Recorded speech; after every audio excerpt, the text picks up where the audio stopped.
name is Parker Spradling, and thank you for coming tonight to hear from candidates running for City of Liberty Lake Mayor and City Council positions 1, 3, 5, and 7.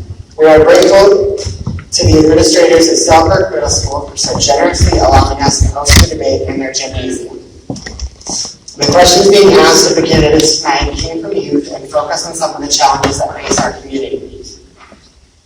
The ability to answer these questions succinctly in a short amount of time requires utmost concentration by the candidates and also by the audience who came here to hear the responses.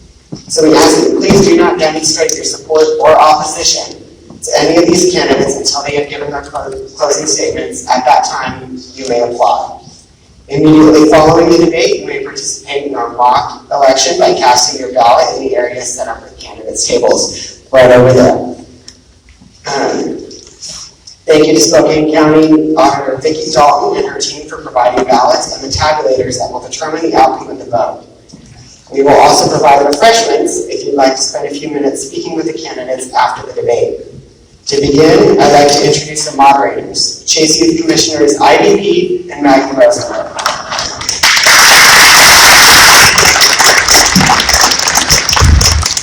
Good evening. My name is Ivy. Maggie and I are pleased to be the moderators this evening. I'd like to briefly go over the guidelines previously sent to each of the candidates. Each candidate will make a 1-minute opening statement, then we'll begin Q&A and we'll be directing 2 questions to the candidates in each race. The candidate we ask the question to will be given 2 minutes, followed by a 1-minute rebuttal by their opponent. At the conclusion of the question segment, each candidate will be given 1 minute to make closing statements. We have a timer up front. She will flash a green card when you have 30 seconds left, a yellow card when you have 10, and red when your time is up. We will begin with opening statements. Mr. Peterson, you have been selected by random draw to go first. My name is Steve Peterson. I'm running for mayor. I'm running for re-election. I enjoy being mayor, and it's an honor to be your mayor. I enjoy being your mayor because I'm working for you, working for the community, providing proven leadership to maintain low taxes, realistic spending, and investment in our capital improvements. My 15 years of public service to Liberty Lake is a record of accomplishment. Liberty Lake safe, clean, green, well-run, financially secure. It has the amenities we all sought: parks, trails, schools, green space, and great infrastructure, and our roads and utilities. I'm delighted to have been at the forefront of those things that we brought to the community. Today we have millions of dollars in assets. We personally know that. I look forward to your questions as we continue this debate. Thank you.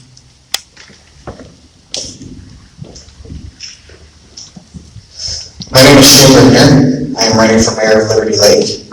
I've lived in Liberty Lake for over 15 years. I've been a volunteer police officer for the city for over 12 years. Committed to keeping our community safe, looking at the financial aspects, and planning for the future financially. I also really want to create a sense of true transparency. My leadership style is all about a leadership that is servant leadership, making sure that you're getting what you need as citizens of the city. I thank you for your support. I look forward to serving as your mayor. Thank you.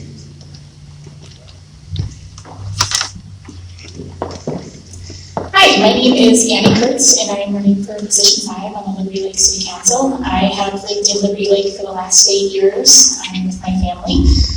I've worked for the state of Washington for about 6 years once we moved here from Colorado, and I have a lot of experience in contract negotiation and program design and development and community building. I'm excited to be a part of the City Council to help implement policies that are friendly to our residents and help with the strategic growth of our community, keeping our trails and parks beautiful and growing, and also keeping a safe community. I hope to earn your vote. Thank you.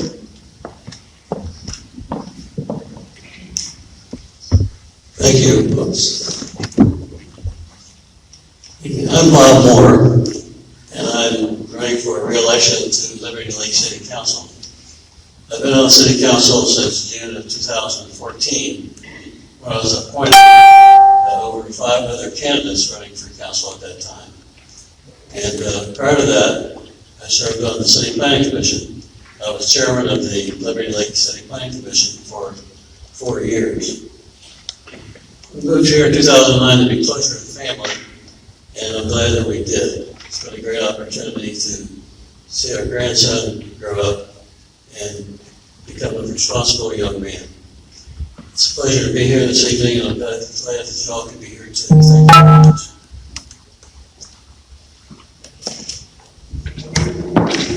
Hi everybody, I'm Chris Kaminskis. I'm running for re-election as well, council position 7. I was appointed to the council in 2010, and I've been to unopposed elections since then. I'm looking for another term to enable our council to keep the experience and dedication that I bring to the position. We have a lot of lessons learned over the last 10 years that we need to keep that experience, and we need to make sure we don't repeat some of the mistakes in the past. I am fully dedicated to this position. You know, it's not just a 3-hour, every 2-week job. I spend approximately 70 hours a month dedicated to this position, whether it's prepping for meetings, spending time every weekend at the farmers market, and summer getting feedback from our residents, and going and even taking up to 65 hours each year to go to different conferences. It's my own personal time off of work to do this. So I look forward to serving for another 4 years to retain my experience and my dedication. Thanks. Tom Stanley, running for seat 7. I want to bring my 20 years of leadership from the military to the business sector. That sort of leadership that I've developed over 20 years in a wide, diverse group of people. I've had to make tough decisions when it counted, and I have. I want to bring that experience to Liberty Lake, not to enrich my life, but to enrich the lives of the people that I lead.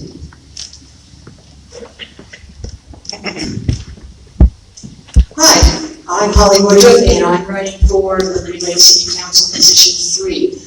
I've only lived in Liberty Lake a couple of years, although I visited for a few years before that when my daughter and her family moved here. And I want to run for city council because I want this community to continue to be the great community it is for my grandsons, who will grow up here and hopefully make a life here. I don't have any public office experience. This is the first time I've ever run for office, but I bring a lot of other qualities. I've been in leadership positions in many nonprofit boards that I think I can bring here, and I bring a fresh perspective. I have not lived here long enough to get any ideas that this is how it has to be. So I look forward to your questions, and thank you very much. I hope to earn your vote. Good evening. My name is Dan Dunn. I'm a longtime resident of Liberty Lake. My wife Shauna and I arrived here in 2002. I'm a husband, father of 2 teenage boys. I'm a full-time engineer and information technology professional. I've been a member of this Liberty Lake City Council since 2012. Prior to that, immediately, I was the chair of the Planning Commission. I value the ability to contribute to the long-term and short-term condition of our community.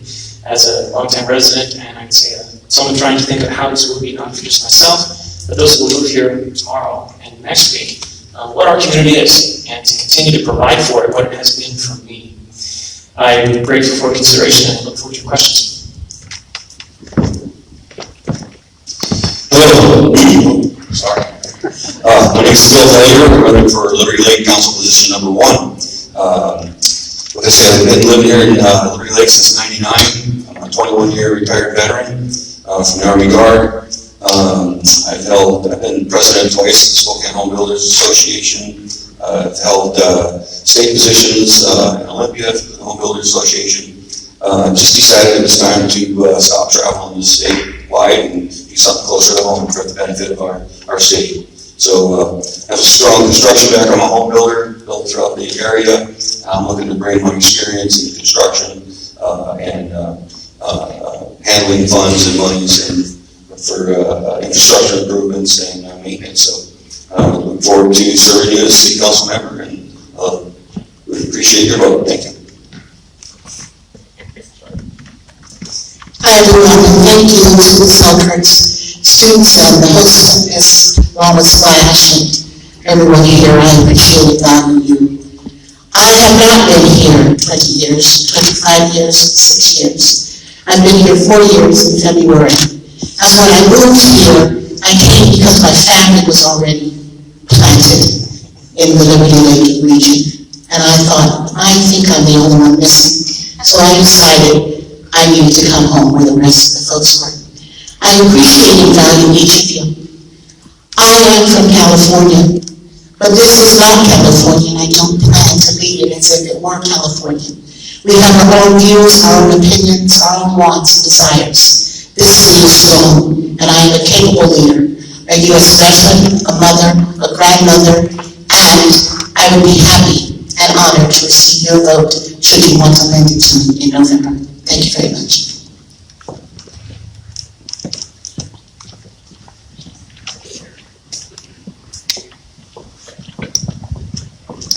Our first question tonight goes to Mr. Peterson.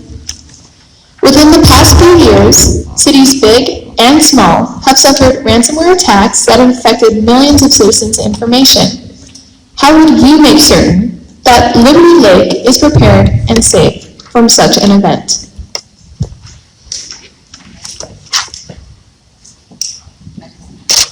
That's an excellent question. So we have an outstanding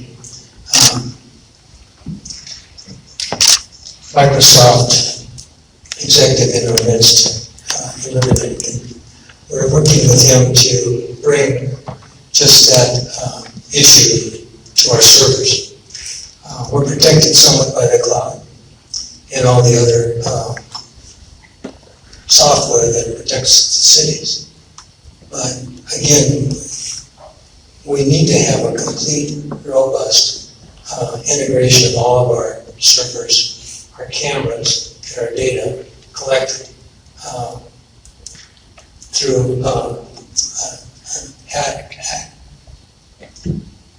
app that will direct it directly to the cloud. And so this is what we're searching for today. This is what we anticipate that we'll do in the very near future. But right now, I think our servers are well protected. But I would think that we should do more. Thank you.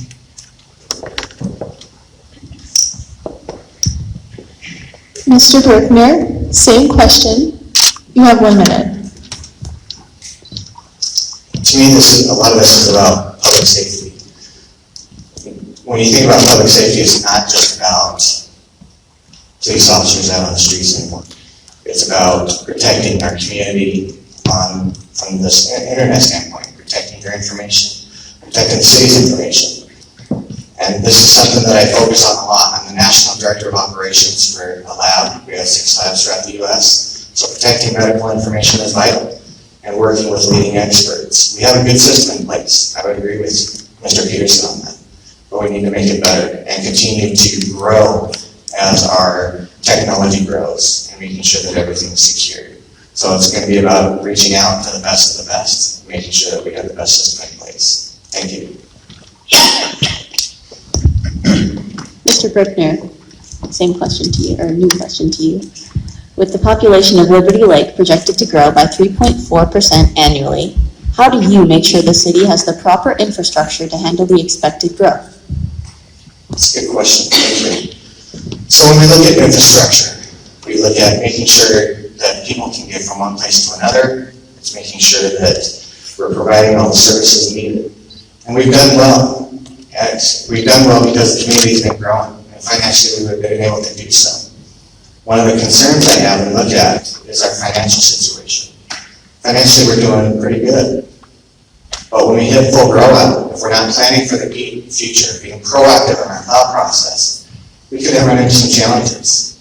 When we hit maximum capacity as a city, and we have businesses that we rely on, as examples, George B.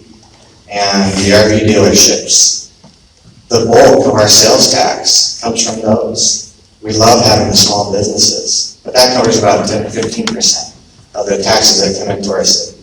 So we have to diversify that and start reaching out to other businesses and spreading that out. So if we do have a financial downturn, and we happen to have one of those businesses, hopefully not, but that they do leave the city, we're not so dependent upon it. So that's the plan I have. Thank you. Mr. Peterson, same question. Same question.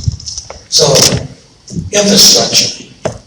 If you're talking about infrastructure from a concrete basis, we start years ago.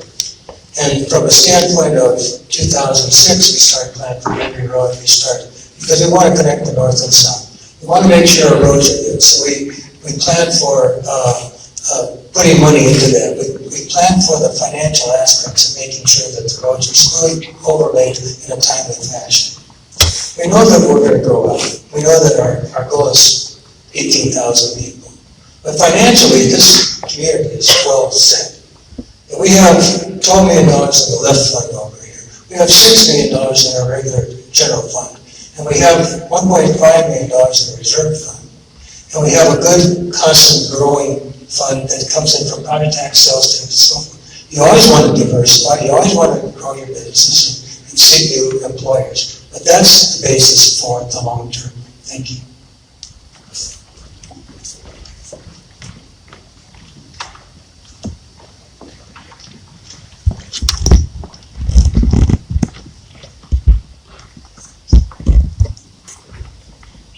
Ms. Garcia, what are your plans for making sure there is enough affordable housing in Liberty Lake? That's a great question. And it's a silly question for lots of people, because when they look at the word affordable housing or multiple housing, they look at loads and loads of people.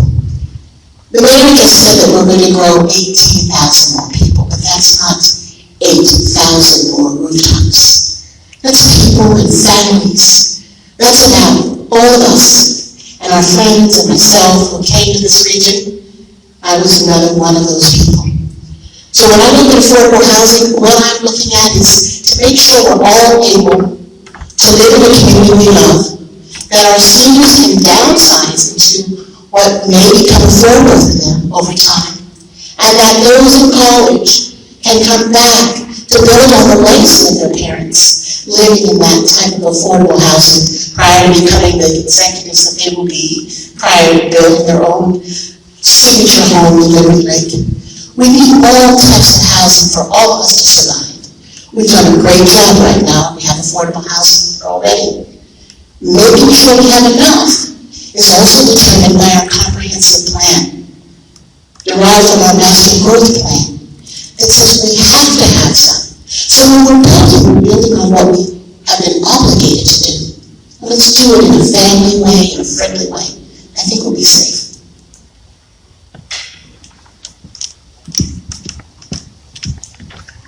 Mr. Follier, same question. Affordable housing, as a home builder, affordable housing, that's a challenging term. Throughout the city, the state, the county, there's different things that drives what some would consider affordable housing. And in my mind, it's the regulation environment that you restrict your housing to. It's the corridors of where you can place it. So it's more than just the cost of the structure. It's all the underlying soft costs on how you approach where, when, and the type of structure that you're going to try to offer as affordable housing within a city. Thank you. Mr. Follier, your next question comes back to you. Yes. What policies or tools do you believe can be implemented to help struggling businesses in Liberty Lake to find success? Oh, well, earlier I did mention that I'm the chair of the Planning Commission. We just had a discussion regarding this. Comes down to, we were discussing the landscape policies and regulations within the city. And is it too restrictive, too prescriptive? In some areas of the city, you can't even see the business from. So it's a combination of, you want to have good exposure for your businesses, you want to be able to see where they are without looking through all the vegetation, but it's also try not to overburden them. I mean, we rely on our utility tax, try not to overburden them with specific city regulations, permitting processes, and try to create an environment to recruit and entice businesses to come to Liberty Lake. Is probably one of the good ways to keep the ones that we have and invite new businesses to the city. And you got to be able to get in and out of town. So that's number one. Thank you. Ms. Garcia, same question. Thank you. Our business climate is important to the value of our city. Why? Because that money comes into our city. Hopefully it's generated and circulates throughout the city, spent in the city, used on the city. But we need to promote and safeguard the small businesses as well as the corporations, because small businesses are the hub of what drives this community, the sales tax that we receive. I believe that we should look within our home structure. We have a lot of CPAs and engineers, visual engineering, and lots of people doing work right here in home offices that can generate more information. We need to take care of helping them generate positive economic development plans and strategic plans, and looking at the talent pool and how do they generate new talent to come in and work in those offices and those buildings. We need to make sure that in their strategic plan, they understand how they need to raise money in order to stay in the city. Thank you very much.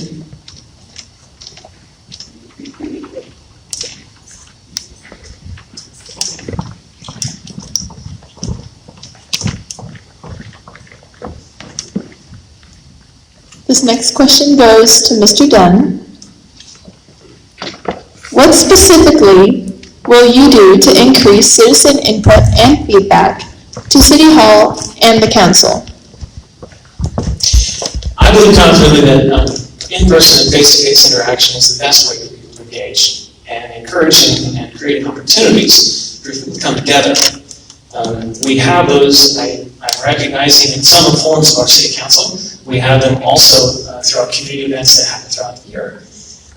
For the city to recognize and create opportunities for people to gather and to be able to discuss and talk about what are the actions of our community, I think, are the most important. Then we need to turn also to available, I'd say, places where people would read or view. And that, of course, includes online. I want to refer quickly to, I believe, websites from the city are specifically the best way to present information for people to consider. I recognize platforms of social media as also somewhat helpful in this regard. However, social media and some of what I'd say its gaming effects also can have negative effects on the building community. I think the city needs to focus resources on our website, I'd say, for the ability to present information for people to understand and to interact. Thank you. Ms. Woodruff, same question. Thank you. This is an important thing for citizens to be involved, and I think the website for the city, Facebook, those are all great. But a lot of people aren't on Facebook. A lot of people don't like to spend time on the internet. I'd like to see old-fashioned suggestion boxes again. I know that's kind of an old idea, but why not a suggestion box at the library, at the grocery store, someplace where you can write a little note and somebody from City Council can respond to you. I agree with Mr. Dunn, one-on-one personal conversations are fantastic, and I think those would be really, really great, and I'm very open to doing that with anybody, anytime. But we have to find ways to engage people who aren't on the internet. The Liberty Lake Gazette is another great resource, but again, it's internet. So let's also get the schools and the churches involved. Thank you. Ms. Woodruff, same question. Next question. My apologies. That's okay. What can you, as a City Council member, do to ensure teens with unstable living conditions are connected to the appropriate resources? That's an excellent question, and my background as a social worker, this is something I have been concerned about for many years because I have worked with young people and young adults who have serious mental illness. Home life is so important, and right now Liberty Lake doesn't have a lot of resources because we're a small community. But connecting anybody to resources, maybe in the valley, in Spokane City, even over in Idaho, this is where we have to pool our resources. We're a small community, we're not going to be able to address everything. But do these communities, do the families need employment? Do they need better employment? Are they underemployed? Do they need more education? Stable home life is important, and one of the ways we can do this is through the schools. Teachers are a great resource there. They recognize when students are not doing well and maybe acting out. So I would say let's get together with other communities. This is a universal problem. Unfortunately, we have a lot of issues with domestic violence across the country, across the world. So helping teens to connect with a mentor, to connect with resources such as mental health or physical health, to connect with activities that will help them deal with whatever's going on at home, helping the families. Can we get in there and help the families deal with what they're dealing with? We all have issues, let's face it, we're human beings. And how do we help one another? And this is where, as neighbors, we can look out for one another as well. So, thank you very much. Mr. Dunn, same question to you. To consider the challenges faced by, I'll call it homeless youth or youth that are displaced from family environments, I believe that actually our schools represent the most stable environment for the youth in that circumstance. And what I would like, I think, the city to be able to do is support keeping the students in the school that they're in. Students who are couch surfing, I'll call it, somehow, if there's some way, the city can somehow ensure that at least they will continue to attend the school that they're a part of. I think that would benefit the youth in this situation. I want to recognize some of the state's efforts to try and curb or provide support. Chief Brian Asmus has worked to try and create domestic violence symposiums to try and reach out and to provide information to members of the community. It's an important effort to try and create outreach and understanding. I also want to recognize and encourage each of us to know our neighbors and say hi, and talk to the people who are around you, and those we think are having trouble. Try to provide them some direction.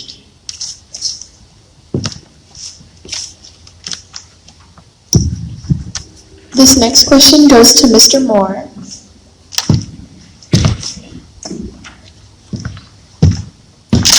What work have you done in the past, or do you plan to do, if elected, in order to improve youth-directed infrastructure or create new infrastructure to better the lives of the youth in Liberty Lake? Thank you very much. First of all, what I have done in the past was I introduced to the City of Liberty Lake a strategic planning culture 2 years ago. Before that, there was no strategic planning at all for the community. We now have strategic plans for all the departments, in addition to the city, all the departments within the city. We have a strategic plan now for the library. The police department has a strategic plan. The planning commission does. The Parks Commission has a strategic plan. So all those things are important, and they allow each of these units individually to do their job. And I think as far as youth, I think the library has done quite a great job in developing youth programs. And I think they will continue to do that. I think the Parks Commission has done a great job also.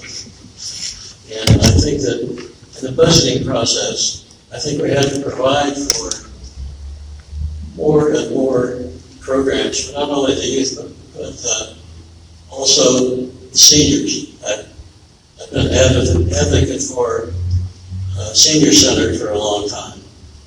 And I think that all those things have to be addressed by the council. I think we have in the past.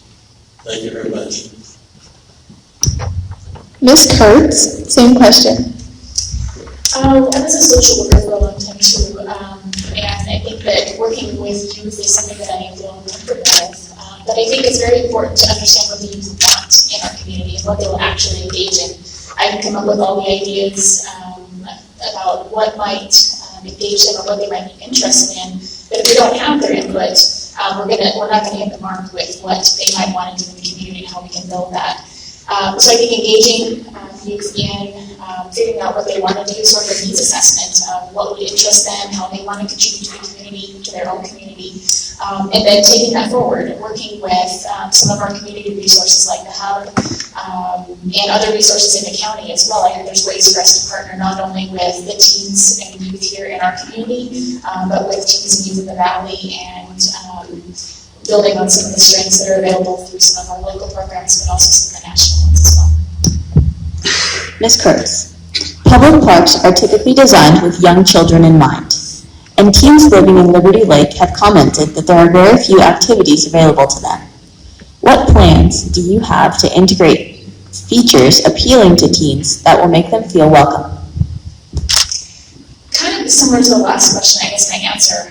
I don't know what a teenager wants today. I was a teen in 1994, and that was a long time ago. So I think what they're interested in today, as far as actual physical activities, which would be nice, places to go, things to do, and I think that there's a big focus on digital entertainment and stuff today too. So I don't think we can do anything without engaging the youth in what they want to do. So I think that would be what I would do, is try to engage students from all different, 11 to 18, and what do they want to do?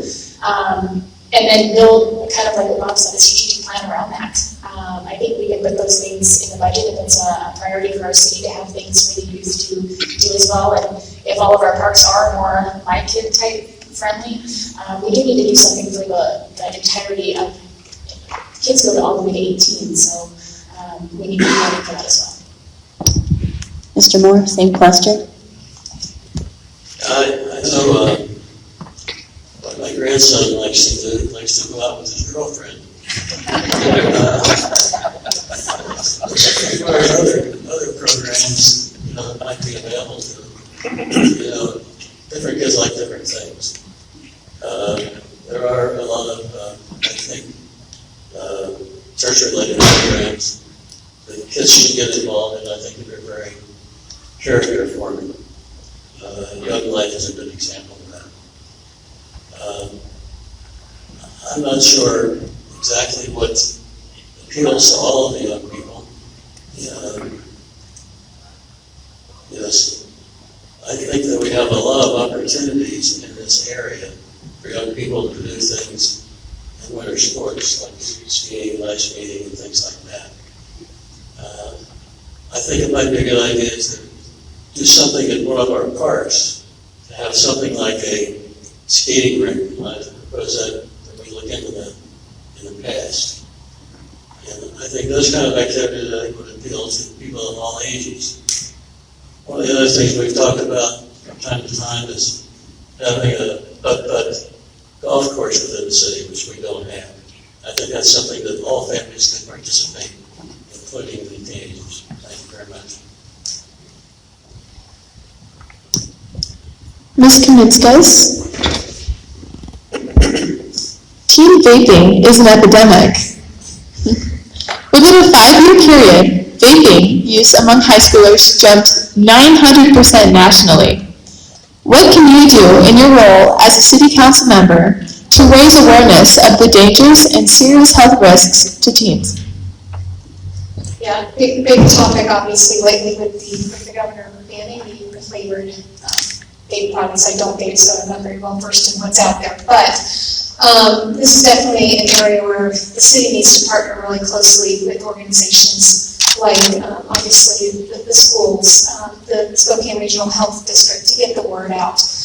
We actually recently, Councilmember Griffner assisted in getting the health district in to give the council a really great presentation a few weeks ago, one of our council members to see what the issues were within our community and in the whole county. It is an epidemic. People are dying, people are getting sick. It's a very new product, so long-term effects are not known, and I think we need to get in front of it.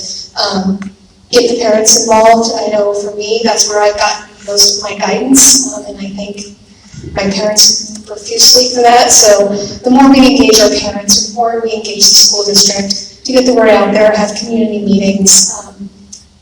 That's the best way to reach our kids. Mr. Stanley, same question. Communication. That's simple. Get it out there. Let them know the dangers. Other than the parents, I could tell my kids all day long, they're not going to listen to me. But next door neighbor says something, listening to them. So communication. I agree with Chris. Get the information out there. Let them know how it's going to affect them. Plain and simple. Mr. Stanley, given the recent history of vehicle versus pedestrian accidents, what policies or infrastructure would you put in place to keep both drivers and pedestrians safe? We have to bring people involved that are experts with that. I'm not an expert with travel or with road safety, but we have people who are. So bring them in. As a council, we're not always going to have the answer. But we can go get the people that have the right answer and listen to them. Come to an understanding of what they're telling us is what we need. Either more traffic signals, pedestrian crosswalks, work with the experts, come up with a plan and make it safer. Ms. Kamitsa, same question. So the city council is actually actively engaging in this project right now. The police chief and the staff have worked very hard on updating the policy with regards to where flashing beacons go on the crosswalks, when it's marked. This Liberty Lake Gazette actually asked a really good question on this several weeks back that I was able to answer. I think we have to, especially around the schools, we need better partnership with the school district. We don't, at least in my opinion, I live very close to both elementary schools, and there's not very good markings around the schools. And where the school zones start and where they end. Why can't we paint school on the road? Why can't we put better signage up? Why can't we have more crossing guards? With regards to overall, we can put as many flashing beacons and as many crosswalk paintings on the road as we want, but if the pedestrians aren't also paying attention, it's not going to matter. I walk across one of the main roundabouts in town probably 3 or 4 times a day because I walk to work. And I have to be very aware, and it's a matter of getting that word out both to our drivers and to especially our children. Thank you.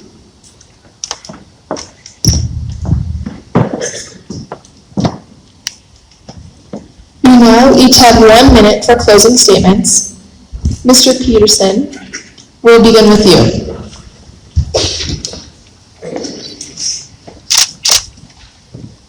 It is an absolute joy living here in this community. It's an absolute joy making sure that we have all those things that we need to make this community desirable for us and for our region. It's an absolute joy to look out and watch your kids play in the ball fields that we've created, play in the parks that we've created, play on the skateboard park that we created, play in the water features that we created. See them in the park, see them at the golf course, learning golf. It's just an absolute pleasure just to have all these amenities around us. It's an absolute pleasure to have those trails here. And the more that we build on outside activities, things to do, and connect with each other on our front porches, the better off we're going to be. Because this place, our place we call home, is just like a military base. We're friends. I thank you, and I ask for your vote.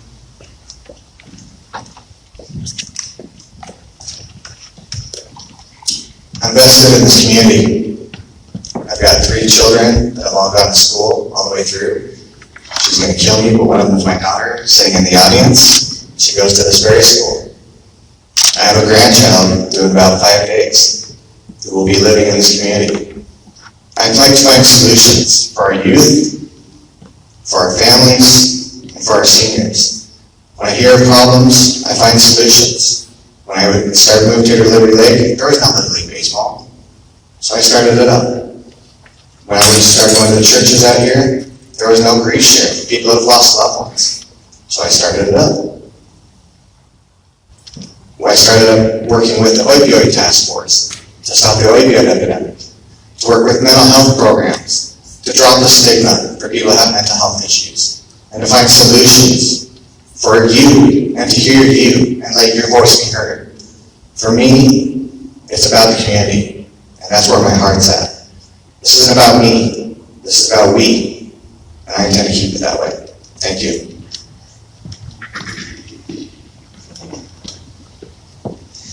Well, I've lived here for, like I said, about 8 years, and in the last 2 years, I decided to stay home to spend more time with my family, and I want to get back to work. I have a passion for a lot of the things that the City Council does. I have talents that I want to give to my community. I'm excited about the opportunity to get to know more people in the community and be able to advocate for you and listen to you and actually affect that change. I don't like to just sit around and complain about things. I'm like, okay, so what's the problem? Let's see how we can fix it. And that's the kind of energy that I want to bring. I work well with a lot of different people, and I'd like to see more teamwork within the council, us working together with members of the county and the other local areas around us. I'm just excited to be here. I want to be a role model for my girls. They're excited about all of this, and win or lose, there's a lesson to be taught here, and I'm just proud to be here and be through the experience.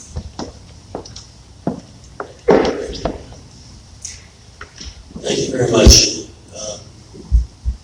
We moved here in 2009. I read in the splash that the planning commission couldn't have a meeting because they didn't have a quorum. They didn't have enough members.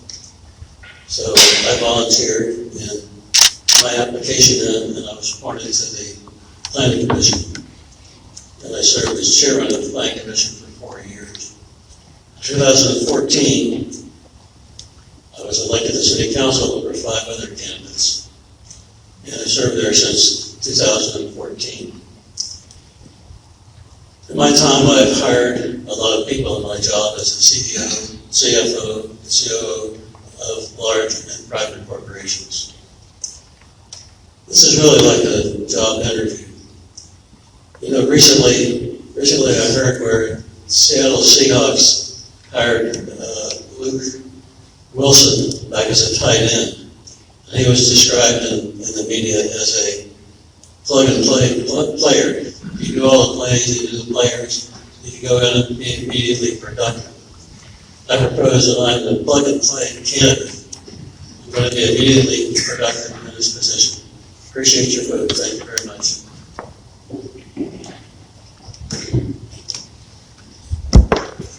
So for me, being on city council is a lot of being successful is communication. I spent over 23 years of my career, dating myself a little bit, as a project manager in the manufacturing field. And my job was all about bringing people together who have different ideas of how to get to the same end. And that's really what this is all about. You know, we're a community of 11,000. We all have different ideas of how to get there, but we all want the same thing. We want the Red Lake to thrive. We want the Red Lake to be a great place for our families. We all want our kids to come back after they go away to college. And the key to making that happen is communication, and it goes both ways. The council needs to communicate better and more often and more transparent to our citizens, but we need your input too. There are many ways to do that, but I think we need to do a better job of being able to solicit that input from our citizens. And if given the chance, I will spend the next 4 years helping to improve that and help to improve the amount of information that gets out to our citizens so everybody understands where we stand. Thanks. Lived in Liberty Lake for 4 years. It's my 6th city with my wife and our 5 kids. We didn't think we'd stay long. We were here 4 or 5 months and we were like, we're not going anywhere else. This is it. I want to continue to have Liberty Lake thrive and grow. I want to take my talents that I've learned in the cities and different jobs I've done, help the citizens of Liberty Lake, bring them into communication with the council, work work to get the community to work together, to work with the council, not against the council. And when everyone's involved, I hope, if I'm lucky to win, I hope in 4 years I have 2 or 3 people running against me. Because I don't want to sit on the council. I don't want other people to sit on the council for 8, 10, 12 years. I hope I can get your vote. Thank you.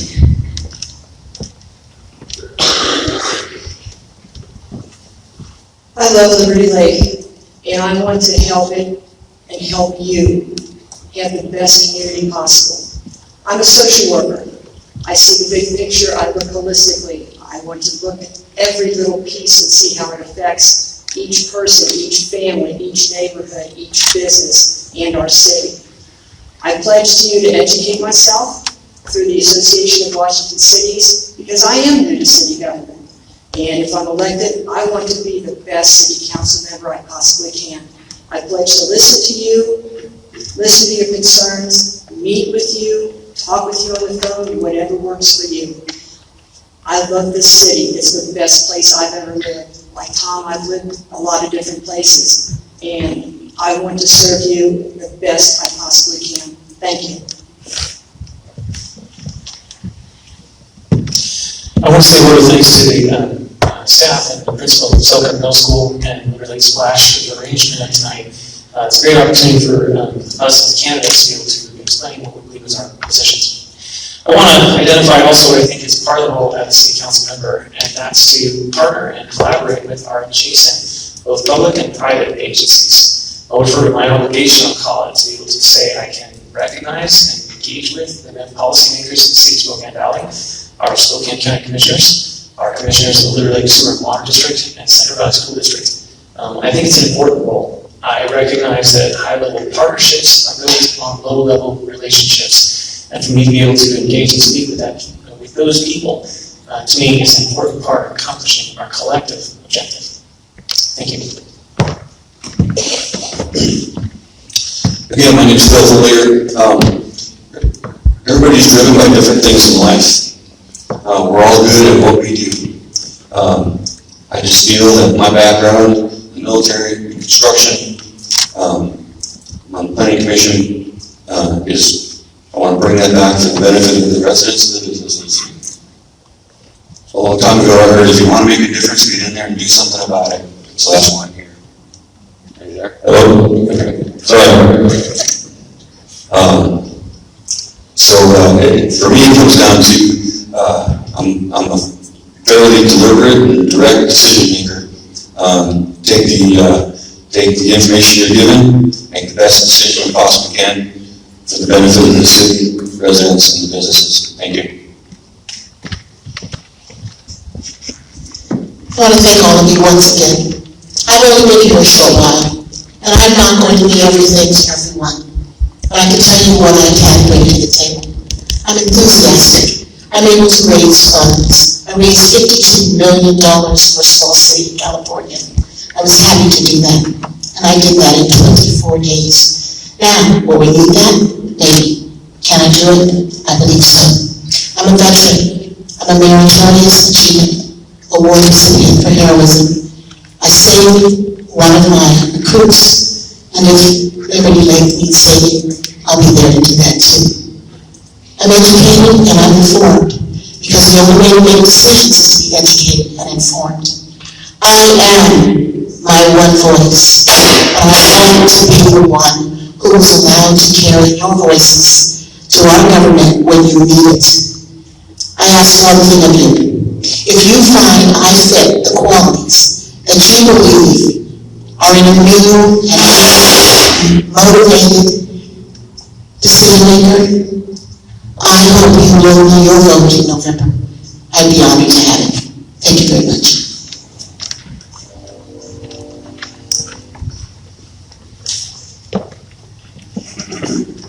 Thank you, candidates, for participating in tonight's forum. We realize that some of the attendees are not of voting age, and we thank you for taking the time out of your busy campaigns to come with us tonight. Also on the ballot this year is Initiative 976, a measure to limit motor vehicle taxes and fees. To discuss the pros and cons of this initiative are East Valley High School students George Brown, Ashika Hall, Gabe Priest, and Nixie Rogers.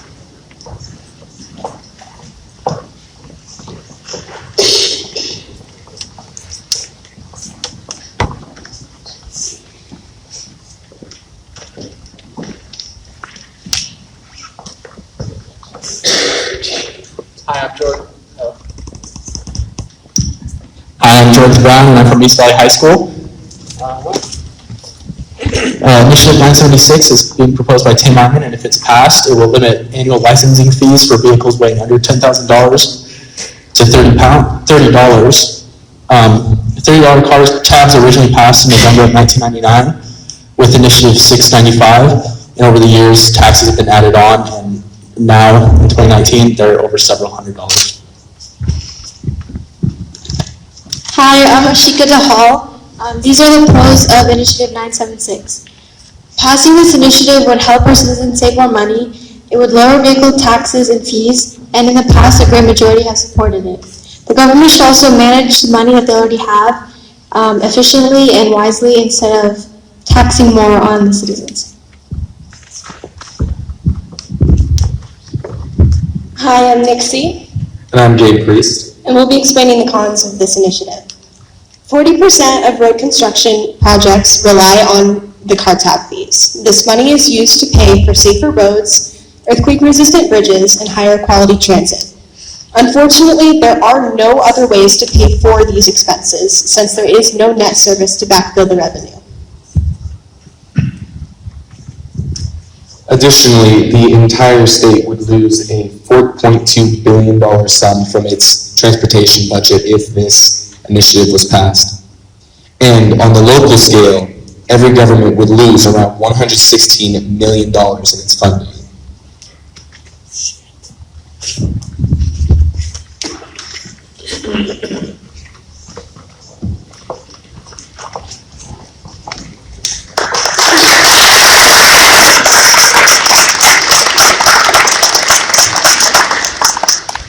The Liberty Lake Splash and Chasey Commission would like to thank all the candidates who participated tonight. And all of you can hear their responses. For candidates in attendance who did not participate in the forum, we'd like to give you 1 minute to introduce yourself to the audience. So if there's any candidates who didn't participate, you're free to come up and have 1 minute. You just want to line up right here, just in order of however you guys get up here, so you can talk. Okay. Yes, okay. So, Deborah, hi, Patrick. Good evening. My name is Cindy McMullen. I'm running for re-election to the Central Valley School District, position number 1. And I'm asking for your vote so that I can use the 28 years I've spent on the Central Valley School Board to continue to work for the fine and wonderful education that our district is able to give our students. We are really proud of the partnership that we have with Liberty Lake, the opportunities we've been able to expand within the city, and to be able to serve children all across our school district. Thank you for the opportunity to address you. Please vote in this election.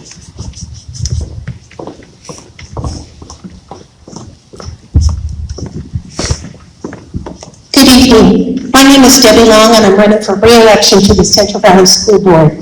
I'm running for re-election because I believe I have made a difference for our children in the activities that they're allowed to participate in and in their curriculum. During the day, I work for Rockwood Retirement Communities as their accounting manager.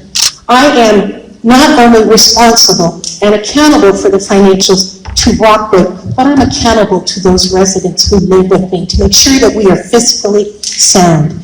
It is no secret, I'm a band geek. I participate with Central Valley Craft Fair since 1994 and have been active with CV Band. I'm also been married to my husband, William Law, for 44 years, I recruited, and he's with CV Drama, so that means I am too. Thank you for coming here tonight. My name is Debbie Long, and I hope that I've earned your vote. Thank you.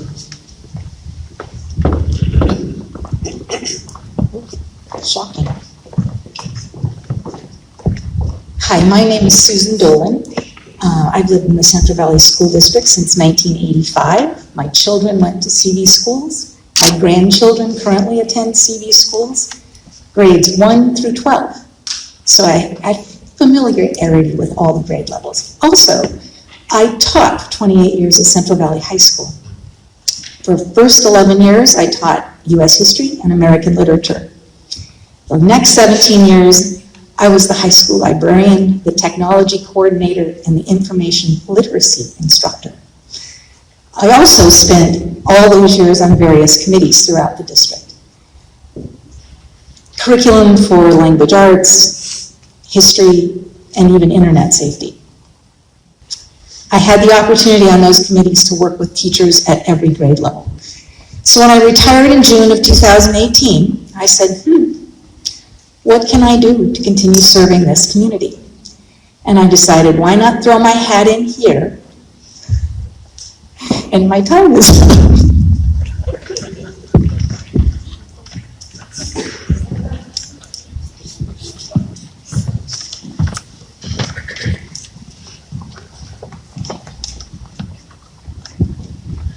My name is Mike Kester, and I'm running for Spokane Fire Commissioner, position number 2. A little bit about myself real quick. I'm a veteran from the U.S. Coast Guard, where I operated a firefighting boat and search and rescue boat. Then I went to the University of Montana and got a degree in resource management. And the last 22 years I've been a conductor, where I retired from the railroad. The reason of the two reasons I'm running, the first one is safety. Firefighter safety and the public safety is the utmost important thing. I've learned that over my period of staying, being the conductor in the Coast Guard. Second is fiscal responsibility. We got to make sure that the money we spend is spent right and is spent in the right places and for the right reasons. And third is communication. The firefighters came to me and asked me to run, and they said they're really having a lack of communication with the bosses up on top. So I said I'd do it, and that's going to be the policy for me. It's going to be an open door policy. If anybody in the county wants to come talk to me, I may not agree with what you got to say, but I'll tell you why I did what I did. So thank you very much for your time.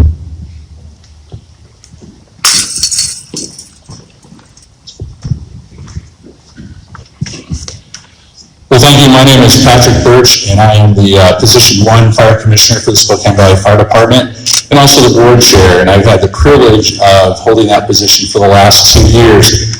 And I'm really excited about the opportunity to continue on as a Fire Commissioner. One of the things I'd like to do, though, is sometimes there's confusion about what does a Fire Commissioner do, or what is their position. We are not full-time firefighters. We do not respond to calls. We're elected by you. We're citizens. I am actually a business owner and a co-owner of a mental health practice, and so my job as a fire commissioner is to provide help with fiscal responsibilities, policy. We hired the chief, who is the full-time firefighter, and so he does what he does for the fire department, and we do not interfere with his job. I want to keep things going. We've done a great job fiscally. We don't have any bonded debt. And we're a great department, and thank you so much for the opportunity to speak to you.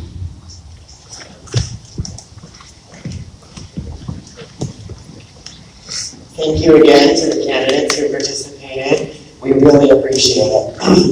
Please do not forget to vote. We'll take a few minutes to speak with the candidates by their tables. We also have the voting machines right over there that once you fill out the ballots that the county auditor provides. I believe the results will be posted tomorrow. If you're at least If you're at least 16 years old and would like to pre-register to vote, the county brought voter registration documents to fill out if you'd like to. So if that's something that you want to do, the county will provide that. Have a great night.